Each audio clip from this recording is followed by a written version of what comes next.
Hello everyone, welcome to learning twist. तो ये class 10th CBSE का chapter number 4 from the diary of Anne Frank. तो इसका जो पार्ट 1 है वो चैनल पर जा चुका है, लिंक आपको मिल जाएगा डिस्क्रिप्शन बॉक्स में। तो चलिए इसका पार्ट 2 शुरू कर लेते हैं। लेकिन पार्ट 1 में हमने क्या देखा कि उसमें क्या था, जो एक लड़की है 13 साल की, यहूदी लड़की है ना, यहूदी लड़की। तो नाजियों ने जो है यहूदियों की जनसंख्या जो थी, यहूदी पॉपुलेशन जो थी, उन पर बहुत अत्याचार किए, उनको बहुत सताया। तो उसने जो था अपनी जो फिर उसकी जो फैमिली थी, वो और उसकी फैमिली और उसके साथ में कुछ दोस्त थे, वो सारे जो थे एक जगह छिपकर रहने लगे थे अपने पापा की ऑफिस की बिल्डिंग के रूम में जाकर वो लोग छिपकर रहने लगे थे। तो वहाँ वो 2 साल तक रही, जिससे उसने वहाँ पर एक डायरी लिखी थी। ठीक है। तो डायरी में क्या है, डायरी बाद में जो है प्रकाशित हुई और वो बाद में दुनिया की सबसे पॉपुलर जो है बुक मानी जाने लगी, सबसे ज़्यादा पढ़ी जाने वाली बुक मानी गई। तो इस डायरी में जो उस लड़की ने क्या लिखा है, तो उसके बारे में हम पार्ट 2 में देखेंगे। ठीक है। तो पार्ट 1 में ये सब चीज़ें बताई गई हैं। और उसमें उसकी जो एक बहन थी, उसकी एक 16 साल की बड़ी बहन थी, जिसकी डेथ हो गई थी। उसके बाद कुछ दिनों बाद ही इस लड़की की भी डेथ हो गई थी। सिर्फ उसके जो पिता थे वही सरवाइव कर पाए थे। वो जो है वर्ल्ड वॉर 2 के टाइम पर ये जो अत्याचार हुए थे, और तब ये डायरी लिखी गई थी, जो कि 1942 में हुई थी वर्ल्ड वॉर। तो उसमें जो थे उसके पिता ही सरवाइव कर पाए थे, तो उनको ये जो है डायरी मिली थी।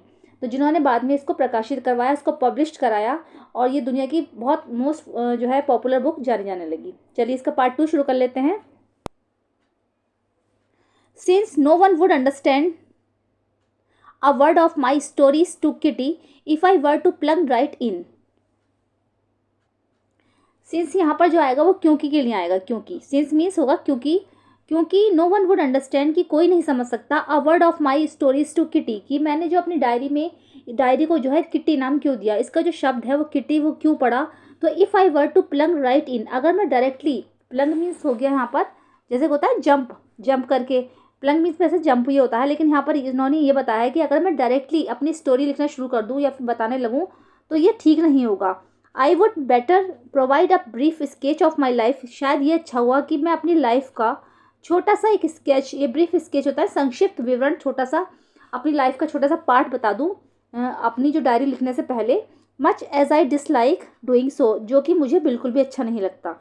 मतलब लेकिन कुछ ना कुछ तो बताना ही पड़ेगा अपनी लाइफ के बारे में कि क्या है। एकदम से डायरेक्टली अगर हम डायरेक्ट लिखना शुरू कर देंगे तो किसी को समझ में नहीं आएगी वो डायरी है किसकी, क्या है। तो उसने सोचा कि मैं अपनी लाइफ का जो है ब्रीफ स्केच दे दूँ, एक छोटा सा विवरण दे दूँ, जो कि मुझे बिल्कुल नहीं अच्छा लगता। उसको जो है अपनी लाइफ के बारे में बताना किसी को अच्छा नहीं लगता था।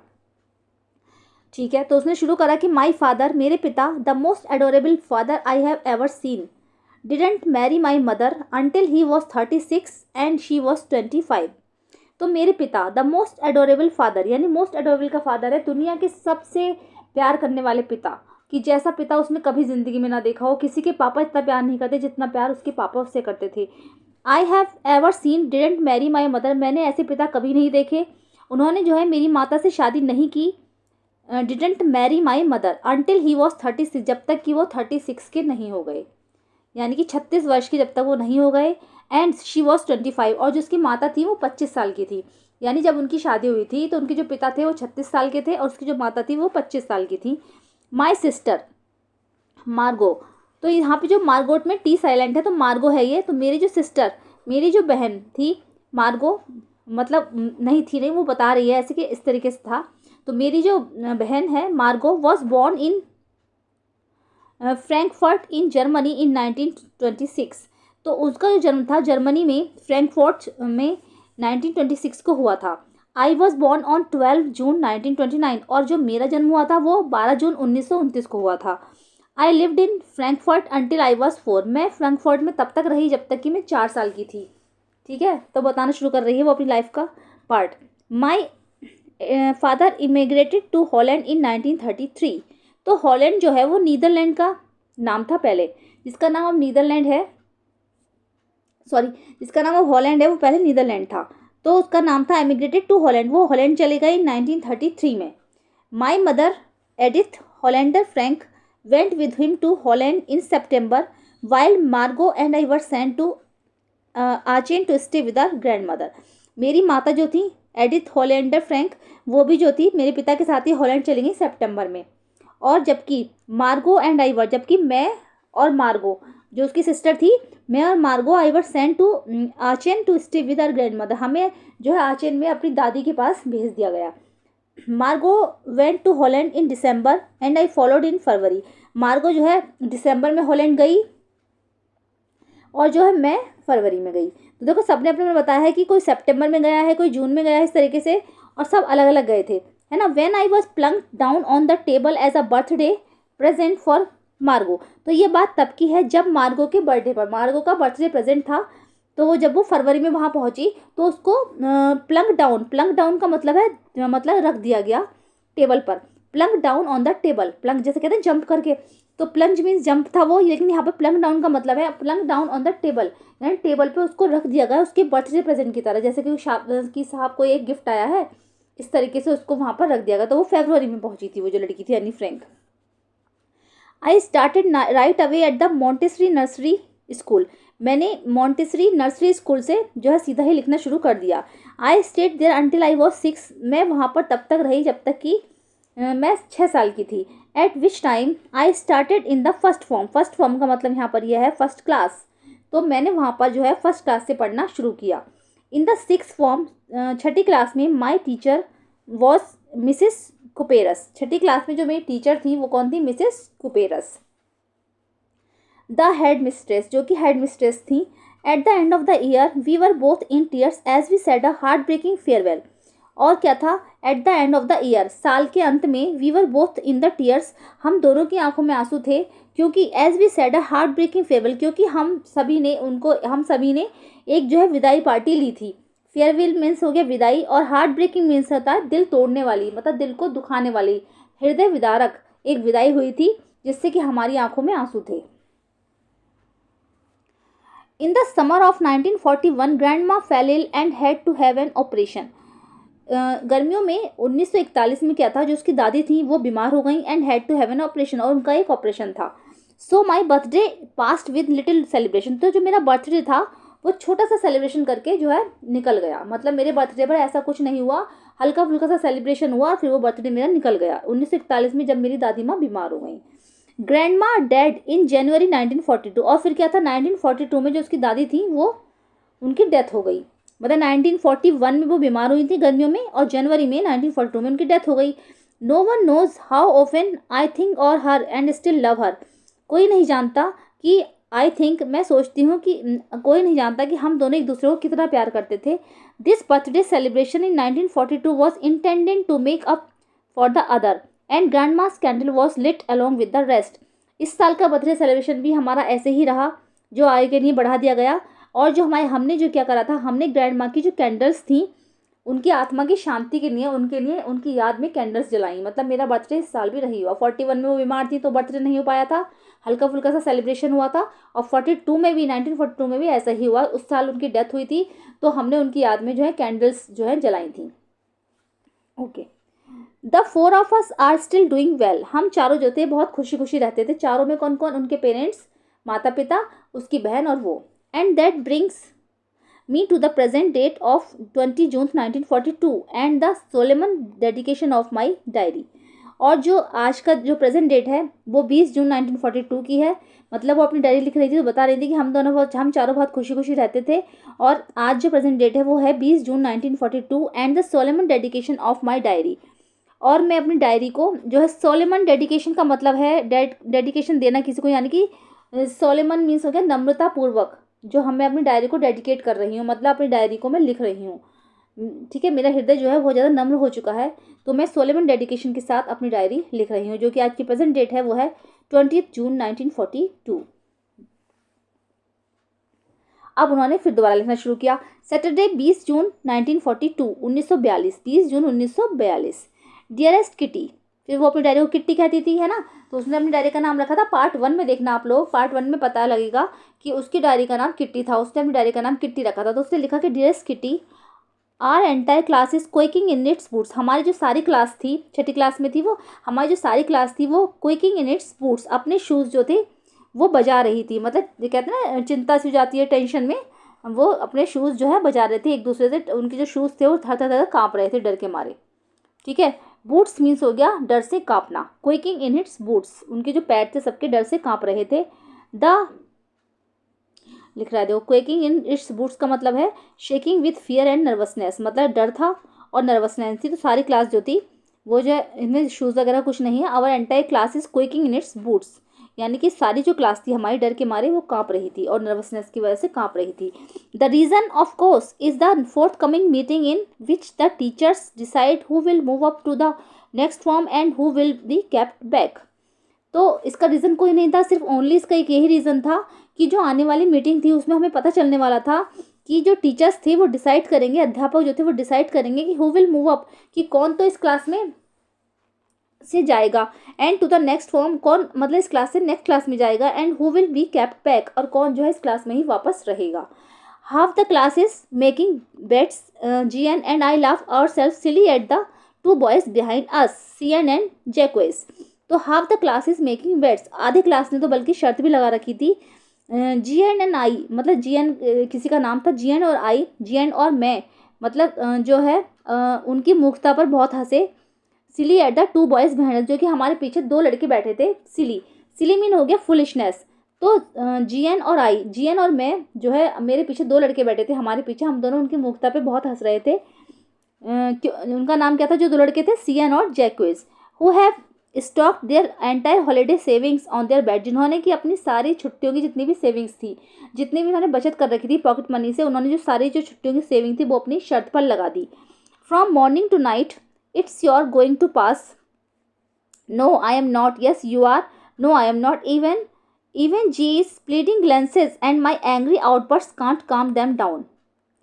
तो क्या था कि वो मॉर्निंग से नाइट हो गई है ना, सोचते सोचते कि क्या तुम पास होगे, क्या तुम नहीं होगे, नहीं मैं तो नहीं होंगी, यू आर मतलब तुम पास हो जाओगे, नहीं मैं नहीं हो पाऊंगी, तुम हो जाओगे, नहीं मैं नहीं हो पाऊंगी। इस तरीके से जो प्लीडिंग ग्लांसेस था और माई जो एंग्री आउटबर्स्ट था, जो मेरी क्रोधित होने वाली नज़रें थी गुस्से की, और प्लीडिंग ग्लांसेस, प्लीडिंग ग्लांसेस का मतलब ये है जो निगाहें होती हैं हमारी, जो निगाहें, एंड माई एंग्री आउटबर्स्ट, और जो मेरा फेस पे एक्सप्रेशन बन रहे थे गुस्से के, तो उसको मैं शांत नहीं रह सकी उससे मैं। If you ask me there are so many dummies that about a quarter of the class should be kept back. तो मतलब उससे पूछा जा रहा था ना कि तुम पास हो जाओगे, नहीं मैं तो नहीं पाऊंगी, तुम पास हो जाओगे नहीं, इस तरीके से। तो उन्होंने कहा कि जो मेरा गुस्सा आ रहा था मुझे चेहरे पर, और गुस्सा और जो मेरी फेस पर जो एक्सप्रेशन आ रहे थे उससे मैं शांत नहीं रह पाई। फिर अगर इफ़ यू आस्क मी, अगर तुम मुझसे पूछ रहे हो तो देर आर, तो उसने बताया कि there are so many dummies, यहाँ पर ऐसे बहुत सारे डमीज़ हैं। डमीज़ का मतलब स्टैचू, स्टैचू बोलते हैं या नमूने हैं। डमीज़ मीन्स नमूने के लिए आ जाएगा यहाँ पर, कि यहाँ पर बहुत से ऐसे नमूने हैं जो that about a quarter of the class, जिसमें से कि क्वार्टर ऑफ द क्लास जो है वो वापस इसी क्लास में रहना चाहिए, यानी कि 25% जो बच्चे पास ही होंगे खाली, लेकिन जो बाकी के जो 75% है वो इसी क्लास में रहने चाहिए। But teachers are the most unpredictable creatures on the earth, लेकिन जो टीचर्स होते हैं, वो अध्यापक जो होते हैं, वो बहुत ज़्यादा अनप्रिडिक्टेबल का मतलब है जिनके बारे में कुछ ना कहा जा सके, ठीक है, जिनके बारे में कुछ ना कहा जा सके, अनप्रिडिक्टेबल, ठीक है, ये वाला है अनप्रिडिक्टेबल। इसका मतलब यह है कि जितने टीचर्स लेकिन जो होते हैं वो बहुत ज़्यादा अनप्रिडिक्टेबल क्रीचर्स होते हैं। क्रीचर्स मीन्स मतलब प्राणी, ठीक है, तो वो ऐसे प्राणी होते हैं जिनके बारे में कुछ भी नहीं कहा जा सकता, वो बहुत ज़्यादा अनप्रिडिक्टेबल क्रीचर्स है अर्थ पर। Okay, I am not so worried about my girl friends and my self, और मैं जो थी ज़्यादा चिंतित नहीं थी अपनी गर्लफ्रेंड के बारे में और अपने बारे में, क्योंकि जो उसकी फ्रेंड थी उसके बारे में।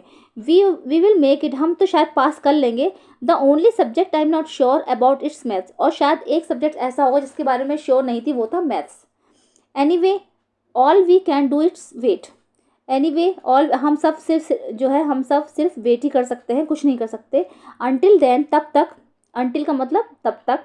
We keep telling each other not so lose heart, हम लोगों से यही कह सकते हैं कि we keep telling each other, हम एक दूसरे से बात ही कर सकते हैं, नॉट टू लूज हार्ट, हमें अपना जो हार्ट है वो लूज नहीं करना चाहिए, यानी कि अपना दिल नहीं तोड़ना चाहिए, या अपनी जो है हार्ट की स्ट्रेंथ बनाए रखी रहनी चाहिए कि कुछ नहीं होगा, पहले देख लेते हैं क्या होता है।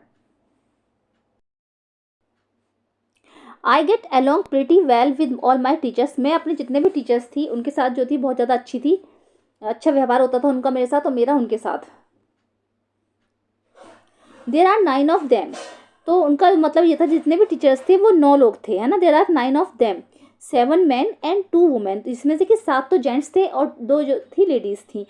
Mister Keesing the old fogey who teaches maths, एक उसमें थे मिस्टर कैसिंग जो ओल्ड फॉगी थे। ओल्ड फॉगी का मतलब ये हुआ एन ओल्ड फैशन पर्सन, जिनके मतलब पुराने ज़माने के, तो मिस्टर कैसिंग जो थे वो the old fogey who teaches maths, जो कि हमें मैथ्स पढ़ाते थे, was annoyed with me for ages because I talk so much. वो मेरे बारे में ज़्यादा चिंतित रहते थे क्योंकि आई टॉक सो मच, क्योंकि मैं बहुत ज़्यादा बोलती थी। आफ्टर सेवरल वार्निंग्स, उन्होंने कई बार मुझे वार्निंग्स दी थी, कई बार उन्होंने मुझे चेतावनी भी दी थी। He assigned me extra homework and essay on the subject a chatterbox. तो उन्होंने जब मुझे कई बार चेतावनी दी, कई बार वार्निंग दी, तो मैं नहीं सुधरी, तो उन्होंने फिर मुझे जो है पनिशमेंट के तौर पर एक्स्ट्रा होमवर्क दिया। और उन्होंने मुझसे बोला कि तुम्हें एक ऐसे लिखना है, an essay to the subject on the subject a chatterbox. तो चैटर बॉक्स के ऊपर तुम्हें एक ऐसे लिखना है। तो चैटर बॉक्स का मतलब है बातूनी, यानी कि तुम्हें बातूनी शब्द के ऊपर एक ऐसे लिखना है। A chatterbox, what can you write about that, कि कोई कैसे किसी के ऊपर, कि कोई कैसे चैटर बॉक्स के ऊपर लिख सकता है। I would worry about that later, I decided, मैं बहुत देर तक चिंता करती रही, सोचती रही कि मैं कैसे लिखूंगी। फिर मैंने डिसाइड किया, I decided, I jotted down the title in my notebook, tucked it in my bag and try to keep quiet. तो मैंने फिर क्या किया, I jotted down, jot down का मतलब है राइट, जॉट मैंने पहले ही बताया था पार्ट 1 में, जॉट मीन्स होता है लिखना। तो मैंने जो है उसको लिखना शुरू किया, and try tuck it in my bag, और मैंने उसको अपने बैग में टक किया, and try to keep quiet, और दोबारा से शांत रहने की कोशिश की। That evening after I would finish the rest of my homework, उस शाम जब मैंने अपना होमवर्क कंप्लीट कर लिया, the rest of my homework, the note about the essay caught my eye. तो जब मैंने जो ऐसे मेरी आंखों ने जब वो ऐसे जो देखा जो मैंने लिखा था, I began thinking about the subject while chewing the tip of my fountain pen.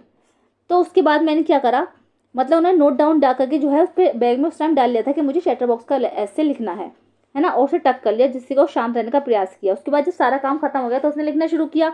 I began thinking about the subject के बारे में सोचना शुरू किया कि मुझे लिखना क्या है। While chewing the tip of my fountain pen, जब सोचते सोचते जब मैं फाउंटेन पेन की निप जो थी, जो फाउंटेन पेन की टिप होती है, उसको मैं चबा रही थी, मुंह में डाल रही थी हल्के से, तब मैं सोच रही थी कि मैं क्या लिखूंगी। Anyone could ramble on and leave big spaces between the words, कि कोई कैसे रैम्बल कर सकता है, कि कोई कैसे इतनी जल्दी जल्दी लिख सकता है। रैम्बल मीन्स होता है जल्दी जल्दी लिखना, है ना। टॉक और राइट एमलेसली फॉर लॉन्ग, जल्दी जल्दी लिखना, है ना। तो कोई कैसे रैम्बल कर सकता है, and leave big spaces between the words, और कोई कैसे शब्दों के बीच में जो है स्पेस छोड़ सकता है। जैसे होता है ना, एक तो होता है घसीट घसीट पेड़ के लिखना, और कोई होता है दूर दूर करके लिख देना। But the trick was to come up with convincing arguments to prove the necessity of talking. लेकिन ट्रिक हमें ये लगानी है कि जिससे कि हम ऐसे पर लिख सकें, कि प्रूफ कर सकें कि बात करने की ज़रूरत क्यों होती है, मतलब बातूनी के लिए लिखना है ना, इसीलिए। आई थॉट एंड थॉट, मैंने सोचा और सोचा, and suddenly I had an idea, अचानक से मेरे दिमाग में एक आइडिया आया। I wrote the 3 pages Mr Keesing had assign me and was satisfied, कि मैंने जो थे 3 पेजेस जो थे मिस्टर कैसिंग के लिए लिख दिए, जो कि उन्होंने मुझे असाइन किए थे, जो कि उन्होंने मुझे दिए थे, एंड वो सेटिस्फाइड, और वो सेटिस्फाइड थे। I argued that talking is a student's trait and that I would do my best to keep it under control. तो मैंने उसमें लिखा था कि talking is a student's trait, तो ट्रेट का मतलब होता है गुण, ठीक है। तो बात करना जो होता है एक विद्यार्थी का गुण है, स्टूडेंट्स ट्रेट है वो, and that I would do my best to keep it under control, और कैसे इसको जो अंडर कंट्रोल रखना है, तो इसके लिए हमें जो करना चाहे हमें वो करना चाहिए, और मैं उसको मतलब जो अंडर कंट्रोल में रहकर हो सकता है, I would do my best, तो मैं इसके लिए वही करूँगी। But that I would never be able to cure my self of the habit since my mother talks as much as I did if not more, and that there is not much you can do about inherited traits.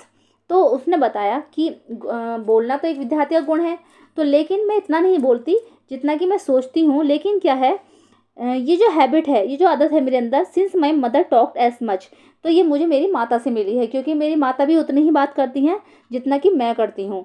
And that there is not much you can do about inherited traits, inherited traits का मतलब है आनुवंशिक गुण।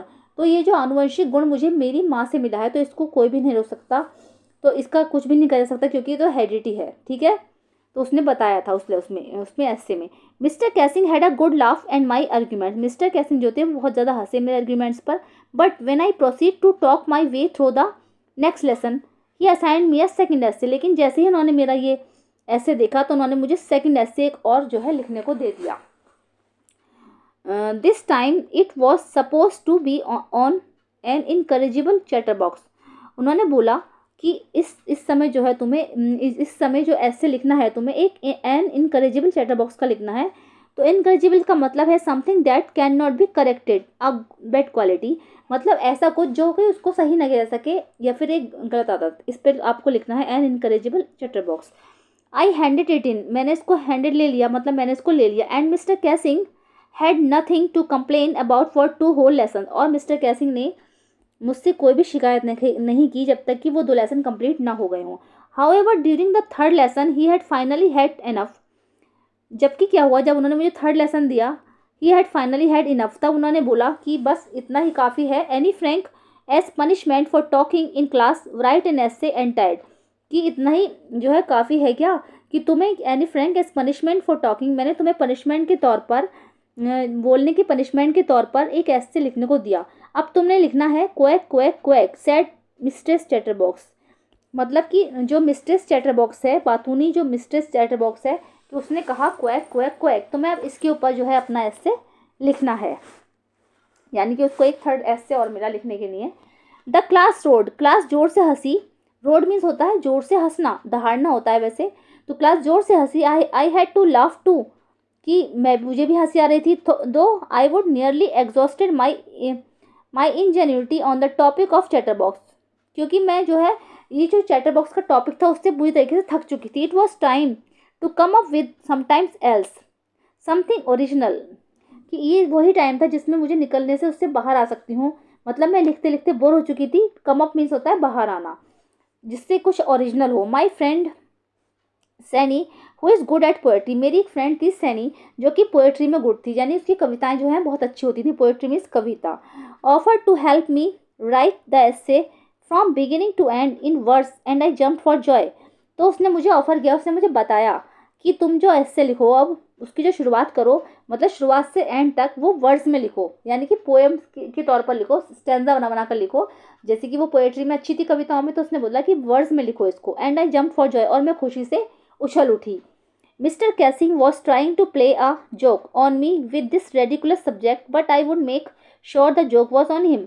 Mister Keesing जो थे मेरे ऊपर जो है इस रेडिकुलस सब्जेक्ट के बारे में, इस सड़े हुए सब्जेक्ट के बारे में मेरे ऊपर जो है जोक बनाने की कोशिश कर रहे थे। वो सोच रहे थे शायद मेरा मजाक उड़ाएंगे, लेकिन but I would make sure the joke was on him, लेकिन मुझे पूरा विश्वास था कि जोक उनके ऊपर ही भारी पड़ेगा, मतलब उल्टा उनके ऊपर ही पड़ जाएगा।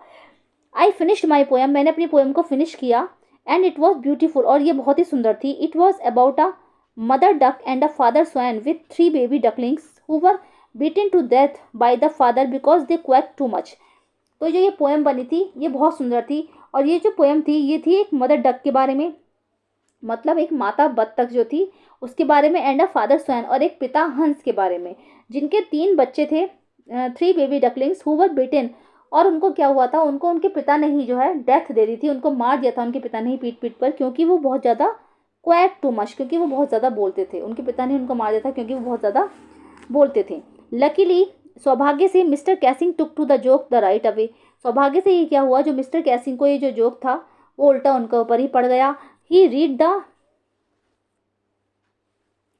पोएम टू द क्लास, उन्होंने पूरी क्लास को ये पोएम पढ़ाकर सुनाई। Adding his own comments and to several other classes as well, उन्होंने जो है अपना उसमें कमेंट्स जो थे उसमें भी ऐड किए, और जो कुछ और जो क्लासेस थी उसमें भी उन्होंने जाकर वो पोएम सुनाई। Since then I have been allowed to talk and have not been assign any extra homework, उस दिन के बाद से क्या हुआ, क्योंकि सिंस मीन्स होता है क्योंकि उस दिन के बाद मुझे बोलने के लिए अलाउ कर दिया गया, and have not been assign any extra homework, और उस दिन के बाद मुझे कोई भी जो है एक्स्ट्रा होमवर्क नहीं दिया गया। On the contrary my Mr Keesing always making jokes these days, और उन दिनों क्या हुआ था, बल्कि जो मिस्टर कैसिंग थे वो खुद ही जोक बनाने लगे, खुद ही जोक बोलने लगे, मतलब वो भी जो थे थोड़े मजाकिया हो गए थे, उनका मूड भी जो है वो अच्छा रहने लगा था। योर्स एनी, तो डायरी लिखी थी इसलिए उन्होंने लिखा था योर्स एनी, ठीक है। Extracted from the diary of a young girl with slight adaptation, यानी कि जो ये डायरी है यंग गर्ल की, है ना, from the diary of Anne Frank lesson का नाम है, तो उसकी जो डायरी है उससे थोड़ा सा ये एक्सट्रैक्ट लिया गया है, उसको थोड़ा सा एक्सट्रैक्टेड किया गया है, यानी कि उद्धरण लिया गया है, उसको थोड़ा सा पार्ट कहते हैं ना, जो इतना सब कुछ उसमें लिखा था उसका थोड़ा सा स्टैंडर्ड उठाकर इधर डाल दिया गया है, उसमें थोड़ा सा बताया गया है, बाकी डायरी तो इतनी लंबी नहीं बताई है उन्होंने, तो थोड़ा सा ये उद्धरण है उसका, एक्सट्रैक्टेड किया गया है इसको from the diary of a young girl, ठीक है। चलिए, तो कैसा लगा लेसन जरूर बताइएगा, अगर पसंद आया है तो लाइक कीजिएगा, अगर आप भी अपनी फैमिली में किसी को पढ़ाना चाहते हैं, उसको समझाना चाहते हैं, तो मेरी वीडियो को शेयर कीजिएगा, और अगर मेरे चैनल पे फर्स्ट टाइम विजिट कर रहे हैं तो सब्सक्राइब कीजिएगा। मिलते हैं नेक्स्ट वीडियो में। Thank you so much.